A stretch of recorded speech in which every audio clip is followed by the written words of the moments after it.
get you some. Oh, yeah. Mate, it's lucky she can cook. Wow. G'day lovelies, welcome back. Alrighty, tonight we are making the ultimate birthday cake.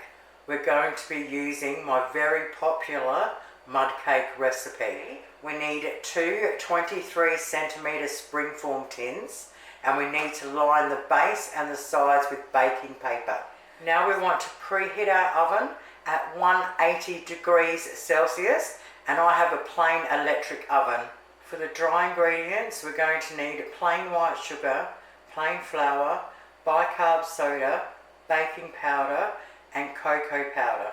Now into a large bowl we want 2 cups of sugar, 1 3/4 cups of plain flour, 3/4 of a cup of cocoa powder, 1.5 teaspoons of baking powder and 1.5 teaspoons of bicarb soda. Now we just want to mix them through really well. I'll write the recipe down below the video in the description as always. Once we've done that, we now want to fill up our kettle and turn her on. Next up, we need extra virgin olive oil, vanilla extract, full cream milk and 2 eggs. 1 cup of full cream milk, half a cup of extra virgin olive oil, and 2 teaspoons of vanilla extract. And now we want to take our time and mix it through really well. Now we want to add 1 cup of boiling water from the kettle, and we just want to do a little bit at a time, not too slow. So I cook the cakes separately one at a time, and the one that I put in the oven, I put it on a baking tray just in case anything leaks out at the beginning. It won't make a big mess in the bottom of your oven. It doesn't normally happen, but every now and again it does. Now we want to evenly as possible pour it into both tins.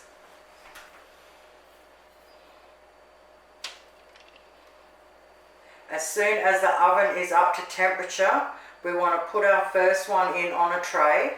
It will take between 25 and 28 minutes to cook. So the first one took the full 28 minutes. I've just put the second one in. Alright, now while that's still hot, we want to take that off. Take the paper off from around it. Now we want to put a piece of baking paper on the top. We want to turn a plate over and sit it on top of that.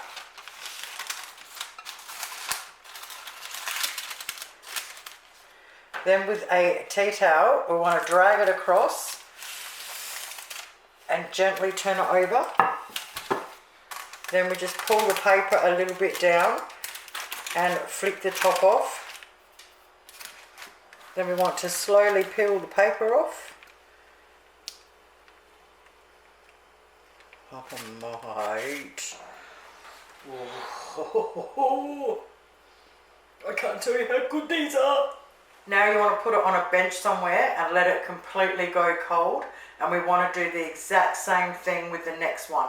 Now if it doesn't come out perfect for you, don't panic. Ganache covers everything. So I let them go completely cold, and then I covered them in Glad wrap and chucked them in the fridge for the night because I was absolutely knackered. Now today it's really warm here, so you're going to hear the fans on in the background. You're just going to have to get used to that for this summer. Now we're going to make the ganache. We need between 375 grams and a 395 gram bag of dark chocolate. We need 300 ml of cream for the ganache, and the other 300 ml we're going to whip up later for the decoration. Next thing we want to do is fill up our kettle and turn it on. We want to grab out a saucepan and a heat-proof bowl that sits comfortably in the top. Now we want to put the water into our saucepan, and we want it to almost touch the bowl, but we don't want the water touching the bowl. Now we want to pour 300 ml of the cream in.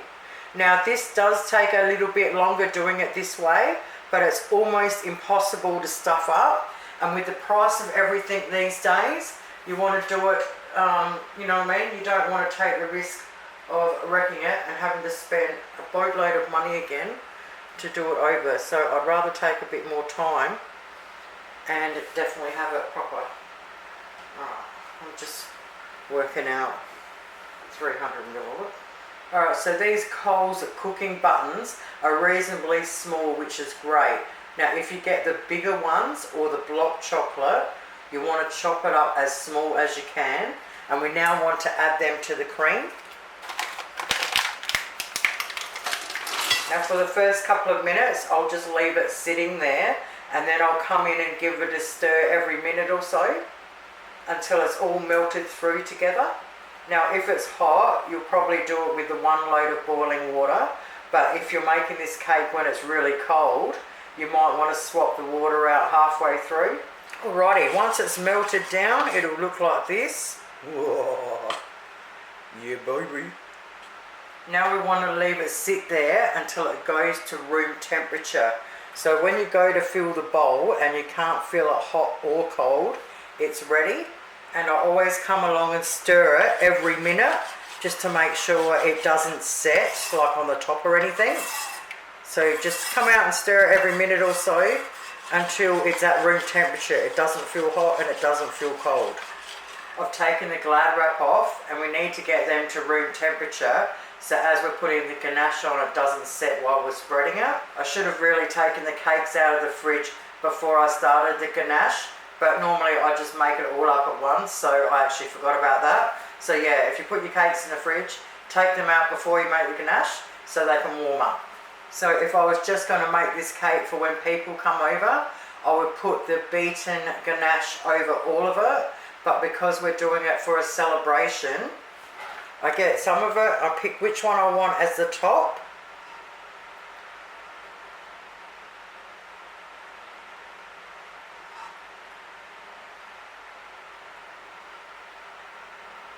Now you can definitely tell the cake's still a bit cold because it's setting way too quick. So yeah, lesson learned for you guys. Take your cakes out well before. Okay, I like the glossy look for birthday cakes and stuff.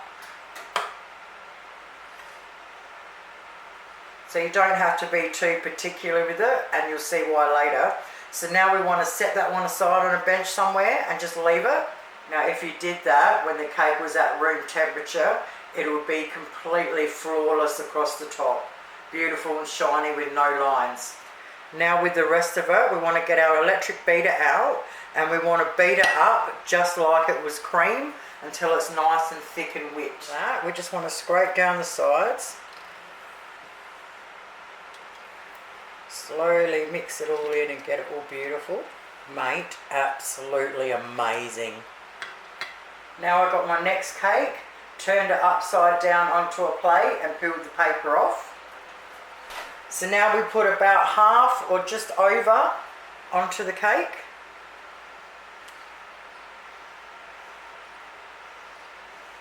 Now your hands will get filthy doing this. So now we want to get the other cake. We want to peel it off, and as we're peeling it off, put our hand under that side, peel the other side off,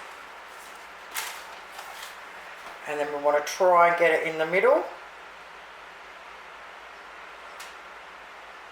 And what I do is I get the ganache and I start filling in the middle. So I'll do that on a little bit first. Then once I've got it in the middle, then I'll cover it up.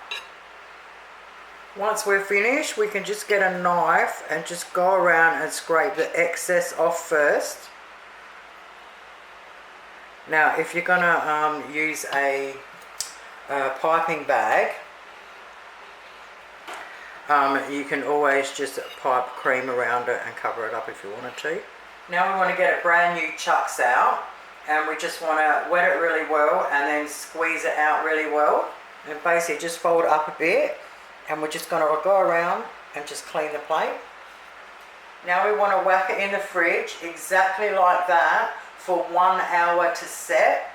So I've got these big, massive, expensive strawberries. I bought them 2 days ago at the IGA. I've just pulled them out the fridge, and when I've turned them all over, that's what they look like on the other side. So I'm absolutely spewing. Lucky for us, We've just stocked up on the frozen fruit. I'm just going to have to make do with that. What a bummer. I was going to get those big strawberries and cut them in half and put them all the way around. So I put some paper towel in the bowls. I've got frozen sliced strawberries, blueberries and raspberries. Now I need the raspberries for a few videos coming up, so I've done a few less of them and I'll just sprinkle them over the top more, if that makes sense. So now what I'll do is put all 3 of those bowls in the fridge and let them thaw out in the fridge. Now for the whipped cream. In a bowl we want 300 ml of thickened cream, 1/4 cup of icing sugar and 1 teaspoon of vanilla extract. We now want to get our electric beater out, and on high we want to beat it up until it's nice and thick. Now I'm just going to bang it in the fridge till I need it. Now I was going to put it into a piping bag and do it all fancy with the strawberries, but since I'm just going to scatter all the frozen fruit, I'm not going to worry about piping today. I grabbed a handful of little flakes out of a share packet and I threw them in the fridge to get nice and cold. Now I'm just going to break them up into long chunks. So if you go with it, you can get them in little logs.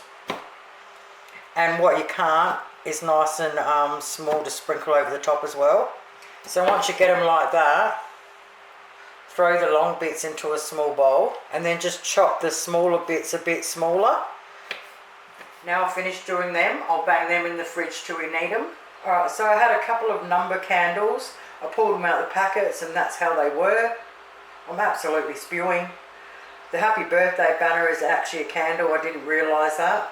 I'll just have to use the happy birthday banner. And hopefully I can find a photo of a birthday cake I did last year. So with this cake, the happy birthday banner was massive. So I put that to the back and the numbers to the front.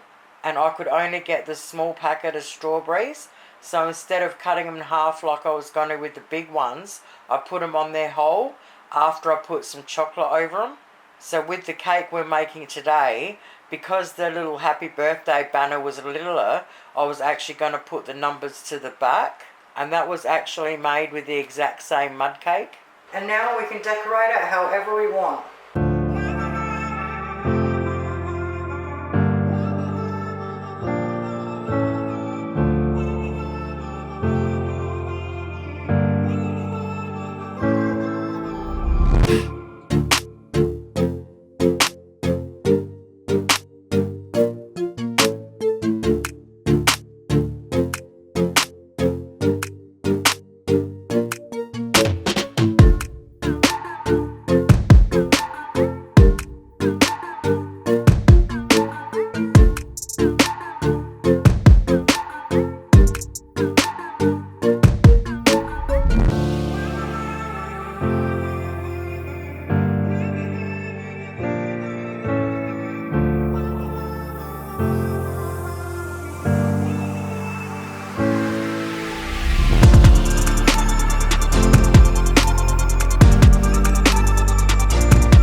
Kitchen, had a shower, cooled down the house, so the cake's been in the fridge for a couple of hours. The blueberries bled a little bit, but all the fruits held up, and I'm absolutely rapt that I gave it a go.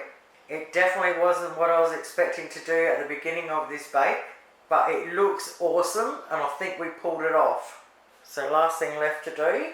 And you can do, like I said, Valentine's Day, you can make a couple of chocolate hearts and stick them standing up in the middle. Same with Mother's Day. You can get all different sorts of candles for all different occasions as well. So we put that in the middle. So I'm going to cut a decent sized wedge just for a photo, but in real life, the mud cake is that rich and moreish that you only need thin wedges. Definitely give this one a crack for your next special occasion. Let us know down in the comments below what you and everybody else thought of it.